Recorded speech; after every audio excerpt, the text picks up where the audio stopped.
Welcome back to my YouTube channel. তো friends, তোমরা কেমন আছো? আশা করি সকলে ভালো আছো। তো বহুদিন আমি কোনো ভিডিও আপলোড করিনি, তো আজকে একটা নতুন আপডেট নিয়ে এসেছি। খুব একটা আমি আর ভিডিও বানাচ্ছি না, কারণ প্রচণ্ড পরিমাণে একটা প্রবলেমের মধ্যে আমি যাচ্ছি। তো এই ভিডিওটা না বানালে হয়তো আমার মনটা খারাপ হয়ে যাবে, কারণ দেখো, সুপারস্টার জিদ্দার লেগেই আমার এই ইউটিউব চ্যানেলটা খোলা।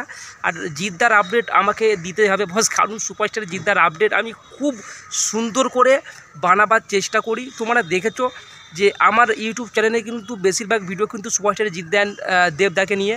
তো জিদ্দার যে আপডেটটা আসছে সেটা হলো ধামাকাদার আপডেট, অর্থাৎ বাংলার রয়্যাল বেঙ্গল টাইগার আসছে, সেটা হলো বস সুপারস্টার জিদ্দা।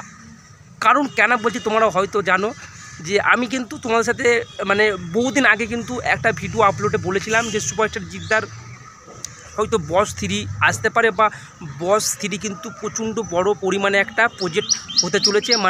এই বস 3তে কিন্তু নতুন বা প্রত্যেকটা স্টেপ বাই স্টেপ কিন্তু নতুন পরিমাণে কিন্তু অনেক নতুন তরুণী বা নতুন নায়িকা এই বস 3তে কিন্তু কাজ করতে চলেছে। সেটা হলো সুপারস্টার জিদ্দার সাথে। বহুদিন আগে তোমাদেরকে আমি বলেছিলাম যে বস 3-র যে নায়িকার লিগে একটা প্রবলেমে পড়েছিল যে ডাইরেক্টর। তো আমরা যেটা আমি গুঞ্জন শুনতে পাচ্ছি সেটা হলো শুভশ্রী গাঙ্গুলি হয়তো এই বস 3-তে আবারও কিন্তু ফিরতে পারে বা আবারও কামব্যাক করতে পারে।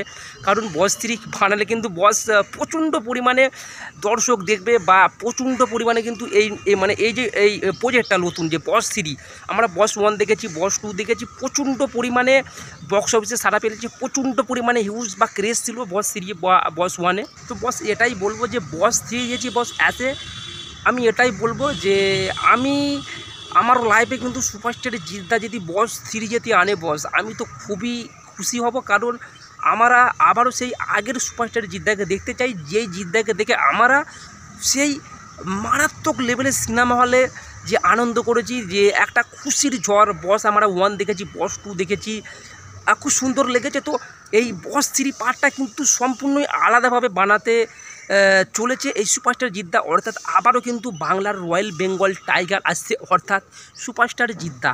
তো বস 3 যদি আসে বস কিন্তু ভালোই হবে। যারা যারা অলরেডি সুপারস্টার জিদ্দার ফ্যান আছে তারাও চাই যে আমরা বস 3 আসুক বা নিয়ে আসুক। আর আমি একটা ভিডিও তোমার সাথে শেয়ার করেছিলাম যে বস 3-র নায়িকা কে হতে চলেছে, এটা নিয়ে কিন্তু গুঞ্জন চলছে। ঋতুপর্ণা কিন্তু একটা নিজে বলেছিল, একটা একটা ইন্টারভিউয়ে জাস্ট একটা সাংবাদিককে, যে আমি যদি চান্স পাই ঋতুপর্ণা বলেছিল যে আমি যদি চান্স পাই কিন্তু সুপারস্টার জিদ্দার সাথে কাজ করছে সবসময় রাজি আছি। কিন্তু সুপারস্টার জিদ্দা এমন একটা হিরো, তাতে যে সকল হিরোনি কিন্তু একই প্রত্যেকটা প্রজেক্টে কিন্তু কাজ করতে ভালোবাসে। কারণ আমাদের বাংলার সুপারস্টার জিদ্দা কিন্তু তার মধ্যে কোনো বিন্দু পরিমাণে কিন্তু অহংকার নেই, বা সুপারস্টার জিদ্দার একটা আলাদা ভাব তার ফ্যানের লেগে। প্রত্যেক বছরে তার যে জন্মদিন পালন হয়, প্রত্যেক বছরে তার ফ্যানের দিকে নতুন নতুন সারপ্রাইজ বা প্রত্যেক বছরে নতুন একটা আপডেট দেওয়ার চেষ্টা করে। তার দর্শক বা তার ফ্যানের দিকে কিন্তু প্রচণ্ড পরিমাণে খুশি দেওয়ার চেষ্টা করে আমাদের এই সুপারস্টার জিদ্দা।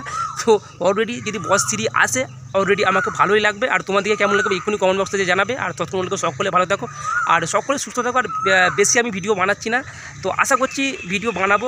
একটু প্রবলেমের মধ্যে আছি, প্রবলেমটা কেটে গেলে আমি তাড়াতাড়ি আবার নতুন সন্ধ্যে ফিরে আসবো। আর সকলে চ্যানেলকে সাবস্ক্রাইব করে নিয়ে পাশে থাকা নোটিফিকেশনকে নিশ্চয়ই অন রাখবে এমন আপডেট পাওয়ার লেগে। তো সুপারস্টার জিদ্দা কিন্তু নতুন একটা ধামাকাদার আপডেট আনতে চলেছে, সেটা হলো বস 3। তো থ্যাংক ইউ সো মাচ।